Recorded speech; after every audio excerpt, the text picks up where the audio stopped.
अपनी सोच बदलनी पड़ेगी। सर दूसरा एक छोटा सा सवाल सर, एक और एडिशनल छोटा सा सवाल था सर, एनटीपीसी और आरआरबी एग्जाम को लेके आपने मीडिया में भी आए, आपने तो बहुत सारे सभी लोग ये प्रश्न पूछे हैं, उससे पहले मैं स्वयं कह देता हूं, बराबर, कि बहुत लोगों के मन में प्रश्न होगा। सर उसमें एक छोटा सा टाइमलाइन देगी करिएगा, क्या कोई डेडलाइन आप तय करेंगे कमेटी रिपोर्ट आने के बाद कितनी देर में निस्तारण कर? आपने चलिए मैं पूरी बात बता देता हूं, जिससे कि सबके मन में ये प्रश्न है, तो क्यों ना मैं पहले बता दूं। देखिए, रेलवे ने रिकॉर्ड एम्प्लॉयमेंट करने के इरादे से वैकेंसीज निकाली थी 2019 में। रेलवे की नौकरी आप सब जानते हैं बहुत ही लोगों को पसंद है, क्योंकि एक स्टेबल ऑर्गेनाइजेशन है, लॉन्ग टर्म ऑर्गेनाइजेशन है। ये ऑर्गेनाइजेशन जिसका देश भर में विस्तार है, हर सबसे जन जन से जुड़ा है, एक इमोशनल कनेक्ट है, इसलिए एप्लीकेशंस निश्चित तौर पे बहुत ज्यादा आएंगी ही आएंगी, बहुत ज्यादा से ज्यादा नौजवान इससे जुड़ना चाहेंगे ही चाहेंगे।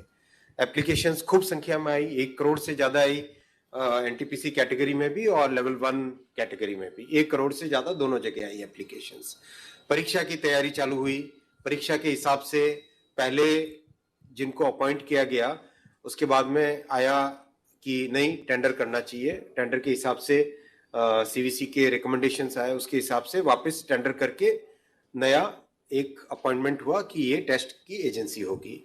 टीसीएस को सेलेक्ट किया गया एनटीपीसी के लिए, और मेरे ख्याल से एनएससी है ना, एनएससी को सेलेक्ट किया गया लेवल 1 के लिए, राइट।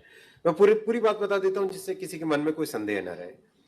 एग्जाम डिस्पाइट कोरोना का जो ऐसा कालखंड था, जो आप सब जानते हैं, हम सब ने झेला है उस कालखंड को, उस कालखंड के दौरान भी एकदम ट्रांसपेरेंट वे से टेस्ट किया गया। उस टेस्ट में आप सब जानते हैं कि कहीं से कोई किसी तरह की पेपर लीक की बात नहीं है, कहीं पे कोई मैनिपुलेशन की बात नहीं है, बहुत अच्छे तरीके से टेस्ट हुआ। रही बात शॉर्ट लिस्टिंग की, जहां पे छात्रों के मन में एक उद्वेग आया, और एक मैं कहता हूं हम लोग संवेदनशील सरकार है, हमारे मन में ये भावना है कि हम सेवा करें, हमारे मन में ये भावना नहीं कि हम राज करें। ये भावना के साथ जब काम करते हैं, अंत्योदय की भावना से गरीब की सोच की भावना से, तो उस भावना से जब काम करते हैं, तो अगर छात्रों को परेशानी हुई तो उसको सॉल्व करना हमारी ड्यूटी है, हमारा कर्तव्य है, उसके लिए हम तैयार हैं, उसमें हमारा कोई ईगो नहीं है। हमारी जिम्मेदारी है कि जो रेलवे से जुड़ रहे हैं उनके मन में अगर कोई प्रॉब्लम है, कोई संशय है, कोई पॉइंट पे डाउट है, किसी कारण से उद्वेग है, तो हम उसको समाधान करना हमारा ड्यूटी है। तो इसीलिए जैसे ये पॉइंट आया, तुरंत एक कमेटी बनाई जो कि सीनियर ऑफिसर्स हैं, जिनको एक्सपीरियंस है कई वर्षों का रिक्रूटमेंट का। Already more than 1 lakh representations आ चुके हैं कमेटी के पास में, और कमेटी, आपने नोटिफिकेशन देखा होगा, उसमें टारगेट दिया हुआ है विद इन 3 वीक्स आपको ये प्रोसेस कंप्लीट करना है। तो जैसे जैसे रिप्रेजेंटेशन आ रहे हैं, उसका तुरंत उसका एग्जामिनेशन भी कंप्लीट कर रहे हैं, जिससे कि एक फेयर वे में इस प्रॉब्लम का समाधान किया जा सके। 3 प्रॉब्लम्स हैं। पहला, एनटीपीसी में शॉर्ट लिस्टिंग में कितने होने चाहिए यूनिक कैंडिडेट्स। दूसरा, ग्रुप डी यानी लेवल 1 का एग्जाम सिंगल स्टेज होना चाहिए, डबल स्टेज होना चाहिए, राइट। तो ये 2 बड़े इश्यूज हैं। तीसरा मुद्दा है कि भाई टेस्ट का लेवल कैसा हो, हाई है, बहुत ग्रेजुएट ज्यादा आ जाएंगे 10+2 कैटेगरी में, संवैधानिक व्यवस्था है, उसी फ्रेमवर्क में हम सब काम करेंगे। तो इन तीनों का समाधान करने के लिए हम लोग तत्परता से काम कर रहे हैं, टाइमलाइन लेके काम कर रहे हैं, संवेदनशीलता के साथ काम कर रहे हैं, सेवा की भावना के साथ काम कर रहे हैं। इसमें हमारे मन में, हमारी नीयत में, हमारे तरीके में, हमारे प्रोसेस में कहीं पे संदेह की बात ही नहीं है। एकदम क्लियर स्पष्ट वे में मैं सभी छात्रों से निवेदन करता हूं, हम उस प्रोसेस से गुजरे हुए हैं। जो अनिश्चितता होती है, जो माइंड में एंग्जाइटी होती है, वो मैं समझ सकता हूँ। मतलब हमें भी ध्यान है कि ट्रेन में स्लीपर कोच में नीचे अखबार बिछा देते थे और उसमें सो जाते थे, स्टेशन जहाँ पे सेंटर होता था वहां तक जाते थे, कहाँ रिजर्वेशन करवाने के हालत कहाँ होती थी, आर्थिक स्थिति कैसी होती थी, हमें ये पता है। जिया सराय में रह के रहना, एक ही दोस्त के घर में 7-8 लोग हम रह जाए, एक रूम में रह जाए, ये सब आप सबने देखा है, हमने भी देखा है।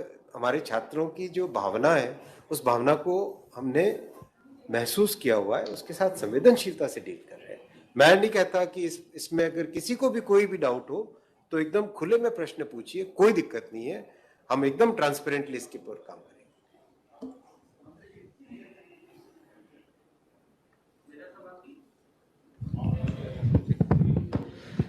मेरा सवाल है, ये जो 400 वंदे भारत ट्रेन ला रहे हैं रेलवे, इसके पहले कई वैरायटी में ट्रेन लाई, तेजस, दुरंतो, कई तरह की ट्रेनें चल रही हैं, तो क्या अब सिर्फ वंदे भारत ट्रेनें ही रेलवे बनाएगा, वही चलेंगी?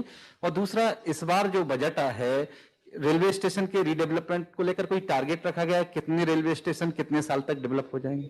तो वंदे भारत एक नया प्लेटफॉर्म है, नई टेक्नोलॉजी है। दुरंतो, राजधानी, ये सब एक ही प्लेटफॉर्म को, उसी टेक्नोलॉजी के अलग अलग प्रोडक्ट्स थे, अलग अलग सर्विसेज थी, राइट। LHB कोच से आप राजधानी भी चला सकते हो, दुरंतो भी चला सकते हो। वंदे भारत एक नई टेक्नोलॉजी है, नया टेक्नोलॉजी का प्लेटफॉर्म है, जिसमें हर साल इम्प्रूवमेंट हो रहा है, हर एक जनरेशन में उसका बेटर वर्जन आ रहा है।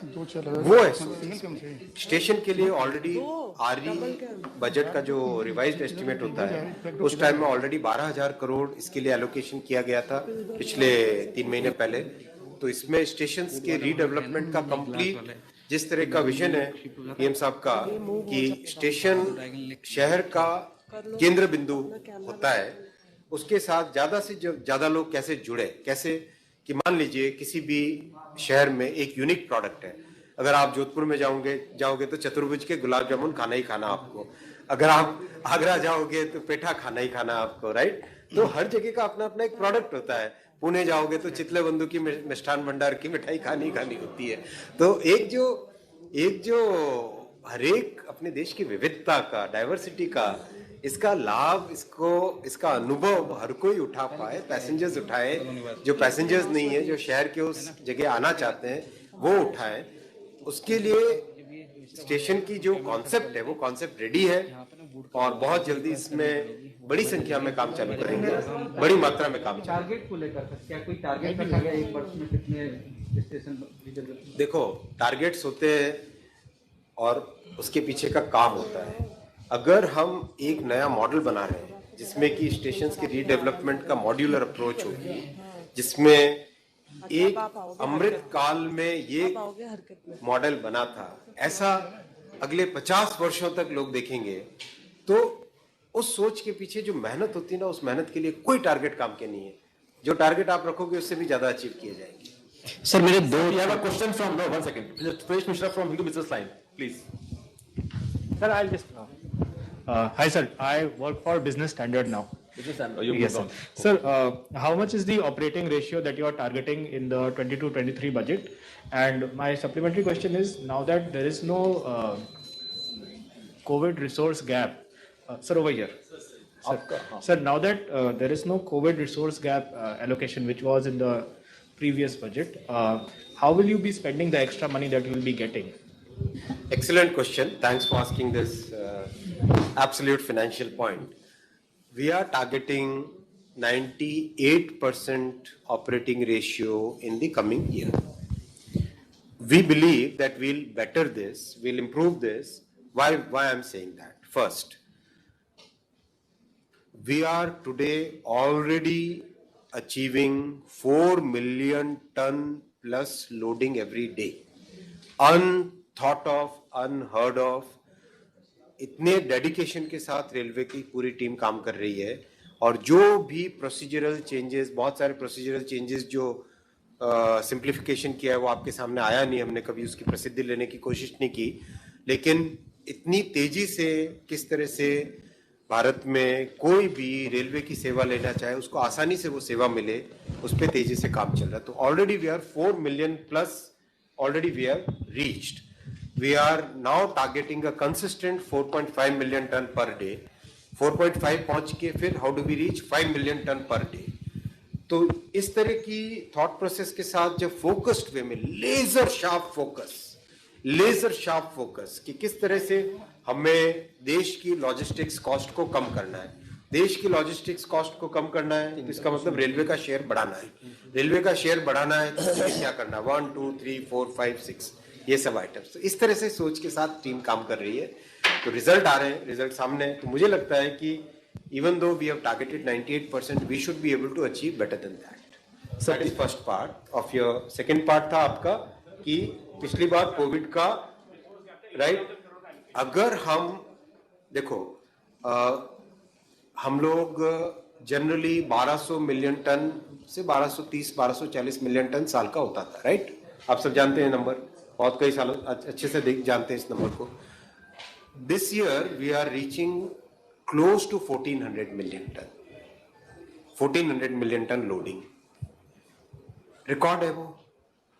तो जब इस तरह की अचीवमेंट फिजिकल परफॉर्मेंस होगी तो कहीं पे कोविड या किसी भी कारण से रीइंबर्स करने के लिए जरूरत नहीं पड़ेगी। So we have Dipali Nanda from CNBC आवाज। हेलो सर, इस बजट में पीएम गति शक्ति पर काफी फोकस किया गया है। अगर रेलवे की बात करें तो 100 गति शक्ति कार्गो टर्मिनल भी बनाए जाएंगे। क्वेश्चन ये है कि क्या प्राइवेट सेक्टर भी इसमें पार्टिसिपेट कर पाएगा? कुछ आप लोगों ने रोड मैप तैयार किया है या नहीं?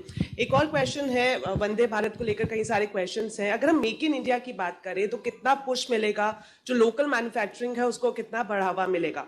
तीसरा लास्ट क्वेश्चन है कि जो एलोकेशन बढ़ाया गया है, क्या रेलवे ने कुछ एरियाज या फिर सेक्टर आइडेंटिफाई किए हैं जहां पर इसको खर्च किया जाएगा? Thank you.